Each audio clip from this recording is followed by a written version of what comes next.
So much media, so little time. Who keeps track of it all? That would be me. This is Bob Andelman, and this is the Mr. Media Interview, sponsored by the audiobook edition of Will Eisner, A Spirited Life, now available on iTunes and Audible.com, and recorded live on blogtalkradio.com from the new media and the oh-so-briefly American League Baseball capital of the world, St. Petersburg, Florida. I lived in a pretty male-centric world most of my life, idolizing certain baseball players, rock stars, and even a writer or two. But when my daughter was born back in '96, I made a marked effort to learn more about women who she might one day find influential for their achievements. High flyer Amelia Earhart always seemed like an appropriate choice. So it's convenient that this Friday, October 23rd, a new movie biography starring Hilary Swank as the Aviator will open in theaters. And today I'm fortunate to have the author of a new book about Earhart join me on the show. Susan Wels is the author of Amelia Earhart, The Thrill of It, an extensive coffee table photo history of a pioneer of the early 20th century flight. Something like that. I think you know what I meant. I don't think it came out right. Susan, welcome to Mr. Media. Thank you. How are you? I'm doing great, thanks. You knew what I meant, right? I knew what you meant. Okay. Sometimes, no matter how we plan these words, they just don't want to stick together in the right order. Why Amelia Earhart, and why now? I think she's really hitting a chord today. Her independence, her rejection of limits. She had just unbounded optimism about her own capabilities, and I think that that's something that we're seeing today and that women are feeling today, perhaps in particular. I think the opportunities are probably greater than they have been, and I think we're feeling that we've got more potential maybe than we've ever had. And so she says to women, she speaks to women, I guess is what I'm saying. I think she does. I think she speaks to men too, but I think she speaks particularly to women. That they're, you're not limited. Your only limits are your own imagination. You can set your own horizons. I saw this week MSNBC's been focusing on women in their daytime shows, and they were showing some comparison of women and salaries that, for every dollar a man earns, women earn about 77 cents. And I'm sure that a woman entering the workforce today would be horrified to see that, and most people should be horrified to see it. But on the other hand, I remember when I was getting out of college, and I think it was about 55 or 60 cents. Now, Earhart doesn't directly affect that, but she seems to be the kind of woman who, when you look at her, you think, okay, you know what? I don't have to believe in any false limits that have been put on me. I can achieve whatever in the heck I want to achieve. That's right, and she certainly had accepted no false limits, and she set her mind on something, and she went out and she did it, and she refused to take no for an answer. One of the things we hear about young people today is that they have no interest in the past, maybe less so than previous generations. They're so focused on...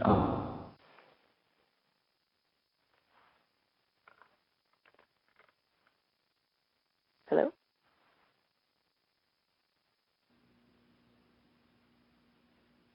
Hello? Hello? Yeah, I'm sorry. Yeah. Lost you there for a second. Oh, I'm sorry. Does a movie about someone, out of recent history, will that change perception? Will that make young women in particular go back and, want to investigate Amelia Earhart? Well, I think Amelia Earhart is top of mind right now for a lot of reasons. She's not just a historical figure. This summer, Amy Adams played her in Night at the Museum Battle of the Smithsonian in a really spunky, engaging way, and that was for a big family audience. Hilary Swank is, I think, going to do an incredible job with this role when the movie's released on Friday. But she's also on the fashion pages.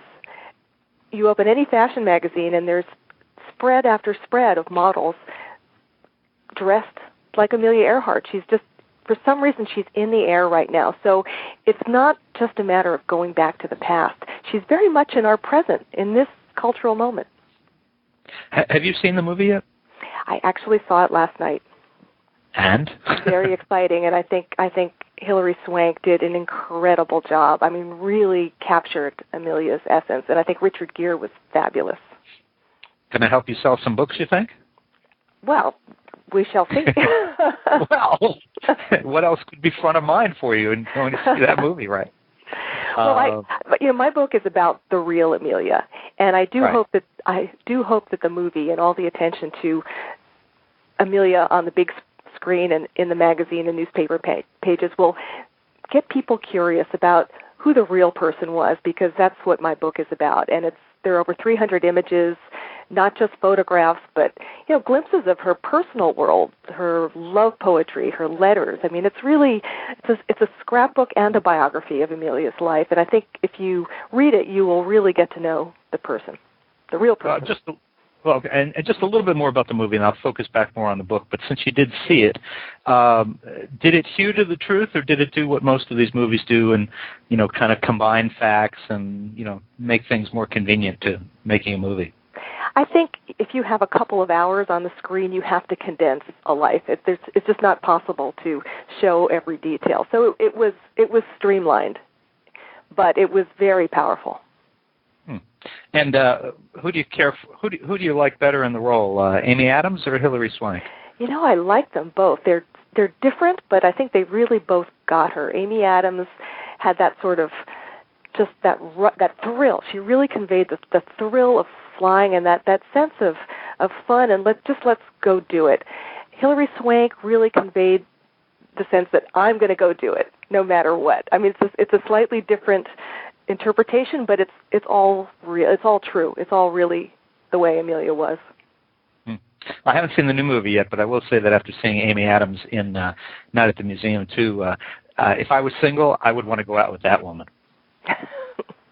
That I'm a man. That's the way I break it all down. But I mean, she was funny and smart and adventurous and daring and risky and I mean, she's just all those great characteristics. It'll be interesting to see how Hilary Swank does with the same role. And Amelia Earhart, of course, was all of those things. Now, let's talk about the book. One of the things I had read in the New York Times when they were previewing the movie, they indicated that there have been more than 100 books about Earhart published. Was that at all daunting to you? What did you do differently? Not at all. No matter how many times a story's been told, there's always a fresh way to tell it because every writer brings their own personal interest in their own lens to the subject.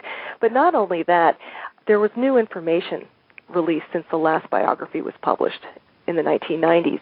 And so I was able to go to Purdue University and go to Harvard and mine new information, also new published information that came out. And all of that together really sheds new light on Amelia's life, especially on her personal relationships. It was fascinating. What are some of the keys that you found out that were not in the last biography 10 years ago? Well, one of the interesting things I found out was that Amelia Earhart, who believed that she was psychic and had ESP, conducted a seance for Mae West in the 1930s. That was something that I'd never read before, and it was a very successful seance. Evidently, she put Mae in touch with the spirits of her dead parents, and it really inspired Mae West to develop her own psychic talents. But I also learned new interesting things about Amelia's relationship with her husband and their whole courtship period, and a triangle, well, actually it was a quadrangle that she was having with her husband and his first wife and his first wife's own lover. It was all happening at the same time. It was a very complicated scenario, but it was fascinating. Well, let me go back for a minute, because when you're talking about Mae West, I was thinking about this when I was looking at the book. As a writer, when you're handed information that she held a seance for Mae West and put her in touch with someone, do you believe in psychics and seances, or do you, as a biographer, how do you deal with that? I record what people say. So, for example, Mae West gave the account of this experience. So I relied on Mae West's account. So I'm not saying it worked. I'm saying Mae West said it worked. Got it. I'm not relying on Amelia's account of other experiences. I'm relying on observers' accounts of it. And, there were several documented experiences that, people witnessed, and her husband, George Palmer Putnam, definitely believed that she had a special sensitivity in this area. And the interesting thing, too, is that after she disappeared, he was receiving psychic messages from mailbags full of them from just ordinary people all over the world who'd never had a psychic experience before, but for some reason they felt compelled to start automatic writing or take out the Ouija board. And they, were receiving messages from Amelia, and they were all sending him these messages by mail saying, I don't know what this means or why I have to do this, but I just need to get this information to you. And in fact, her husband was using that information in good part to help direct the search locations. And so you reported that it happened that way. It happened that way, and based on the reports of the people who were involved. Interesting. And so for the record, do you believe in psychics and seances? I believe that it's a big universe out there, and I think that there's more than we know about a lot of things. I kind of look at brains as radio receivers, and human brains are different than animal brains, and they're different than fish brains, and we're all tuned to different frequencies. So I have no idea, but I do believe that there's different kinds of intelligences, and that some people might be tuned in a slightly different way. Well, and let's talk about Amelia's personal relationships. And it's funny because I kept reading George. Is it George Palmer Putnam? George. Yeah. George Palmer Putnam, GP. Right, G.P. Putnam, the publisher, and G.P. Putnam Sons later. And it took me a minute to make that connection as I'm reading. It was very interesting. Now, there was a story, right, that she had something happened on the day of that they were to be married. Yes, she wrote what was essentially not even a prenuptial agreement, it was a prenuptial declaration. Basically, Amelia saw marriage as a kind of cage. She didn't really want to get married in the first place, but she did marry GP because it was right on a number of levels. The passion was perhaps gone from their relationship, but they needed each other and they understood each other. But she refused to be tied down, and this was classically Amelia. She wrote her own rules. So the morning of the wedding, she wrote out a letter to GP on his mother's stationery. She wrote it out in pencil, and it's in the book. You can see the actual document saying that she would not hold him to any medieval code of faithfulness to her, nor would she be bound to him in that way, and that she might need to keep some place apart where she could escape even an attractive cage to be herself. She also asked him to let her go in a year if things didn't work out, if they didn't find happiness together. But this was very Amelia. She didn't let life control her. She took charge of her life. It sounds like something I wouldn't be surprised to hear that a man would do, even today, especially at that point in time. Well, I'm getting married today, but here's my letter of my Declaration of Independence. But he smiled, and he nodded. He took her hand, and he married her anyway because he knew her. And he said this was brutally frank. It was really a shocker for him, but he knew her well enough not to be completely surprised by it, and he really wanted her. How long were they married before she disappeared? They got married in February 1931, and she disappeared in July 1937. So they certainly had some time. Over 6 years. But they'd known each other since 1928 and worked together. Wow. What other kinds of things did you... And, I mean, this is really the issue when we talk about so many books being published. What's new? What else did you find that was new? Well, another thing that's new about the book is that I update the story about the search for answers to the mystery of her disappearance. So the latest stuff is in there about the most current theories and what's going on to find evidence.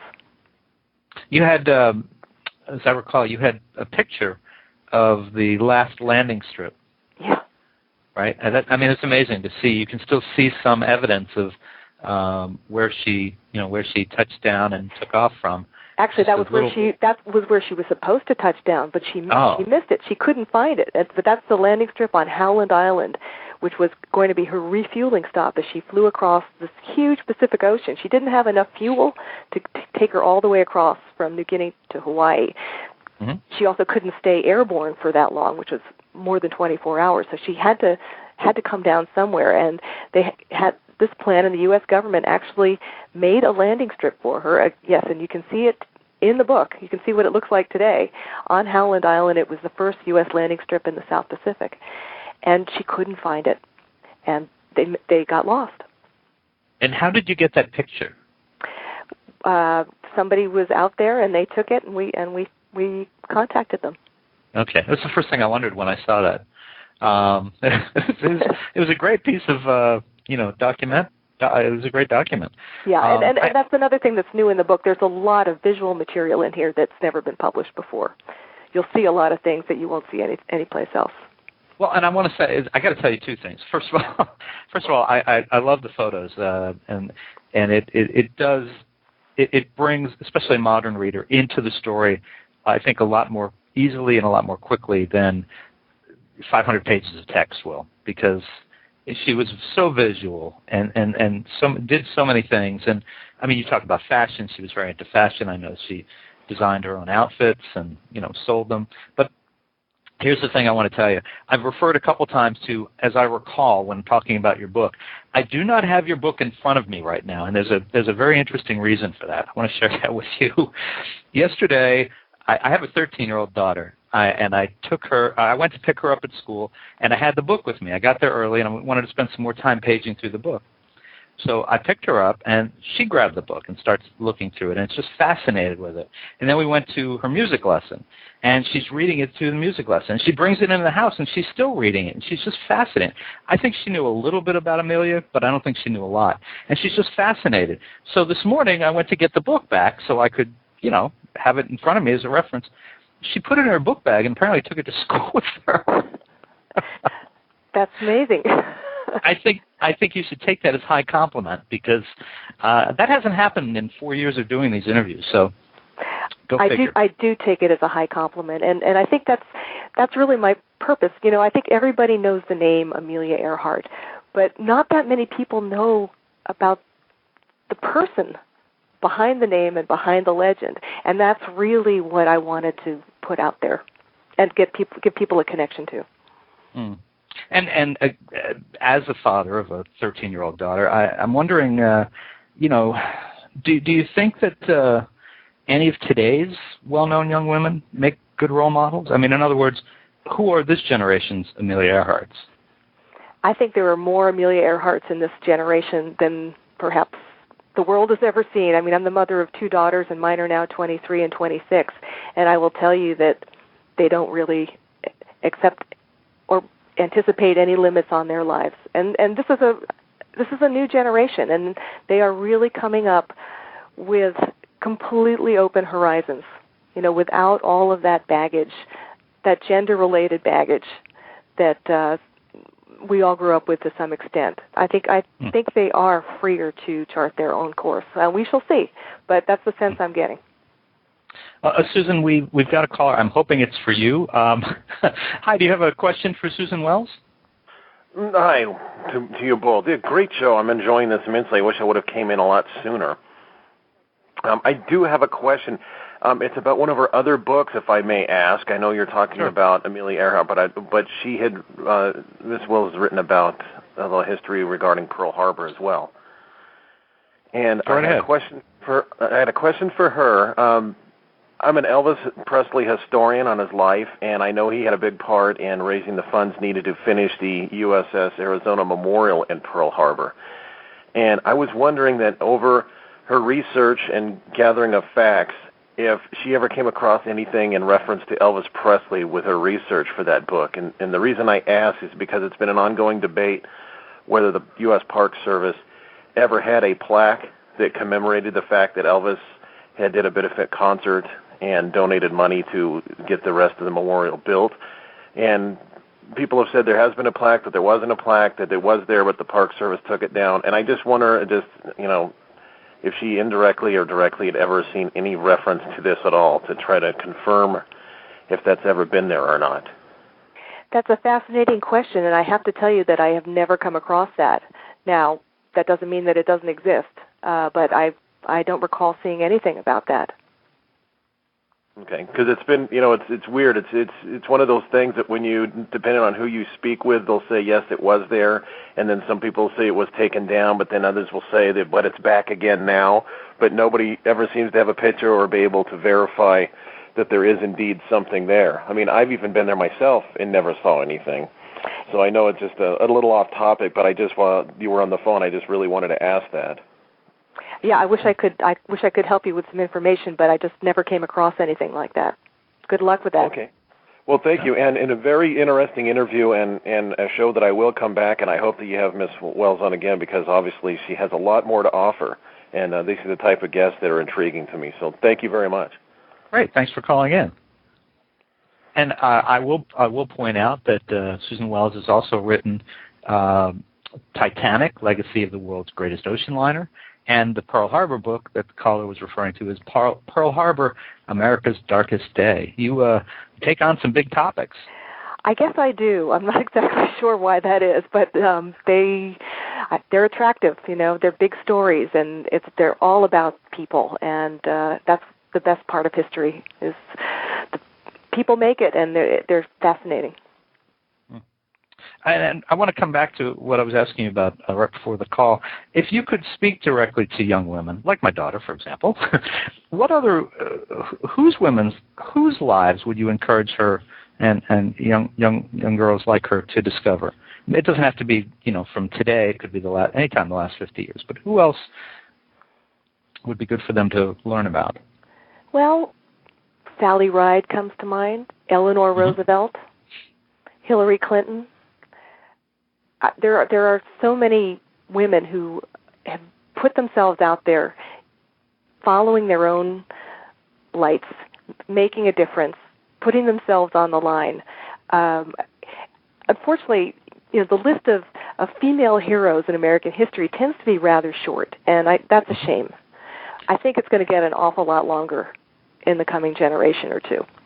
But there are many women out there to look back to.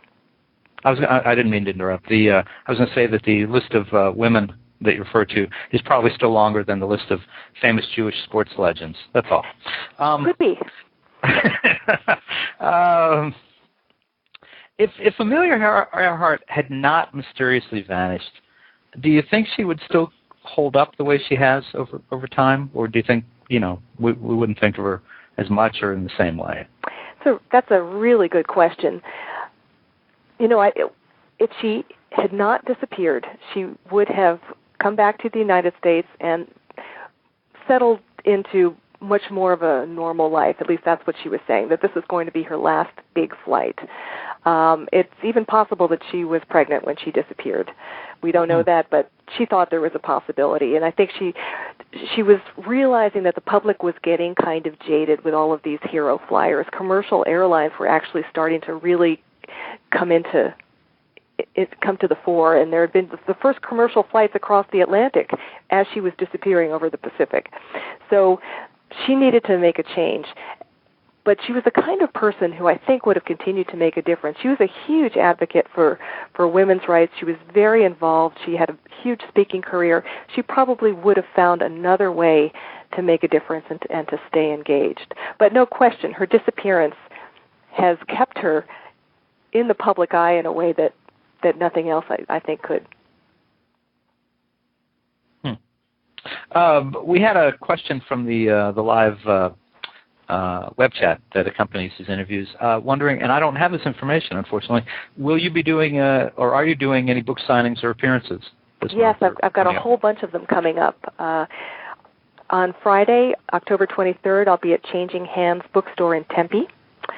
On Sunday, the 25th, I'll be at the Smithsonian National Air and Space Museum in Washington, D.C. Oh, cool. On October 27th, that's a Tuesday, I'll be at Joseph Beth Booksellers in Cleveland. On Thursday, October 29th, I'll be at Books and Books in Coral Gables. And then I'll be back in California doing a lot of appearances as well. Very good. I know Books and Books. That's a nice store. So what's next? Talking about Amelia. I think it's a conversation that's just starting. Well, are you working on another book, I guess is what I meant to ask. Oh, I always have ideas. All right. Fair enough. And is there anywhere that people can find you online, a website, a Twitter, Facebook, any of that kind of stuff? Absolutely. I have a website at www.ameliaearhartbook.net, and that will give you lots of information about the book. I also have a Facebook fan page for the book, Amelia Earhart, The Thrill of It, and I welcome all of your listeners to check them out. Great. Well, folks, listen, you can find Susan Wels' biography, Amelia Earhart, The Thrill of It, in great bookstores everywhere, or you can order it, online at mrmedia.com, mrmedia.com. And, of course, we'll throw the plug in for them because Susan says it's a pretty good movie. Don't miss the new movie, Amelia, starring Hilary Swank, which opens in theaters everywhere on October 23rd. And, Susan, thank you so much for joining us on Mr. Media today. Thank you. All right, take care.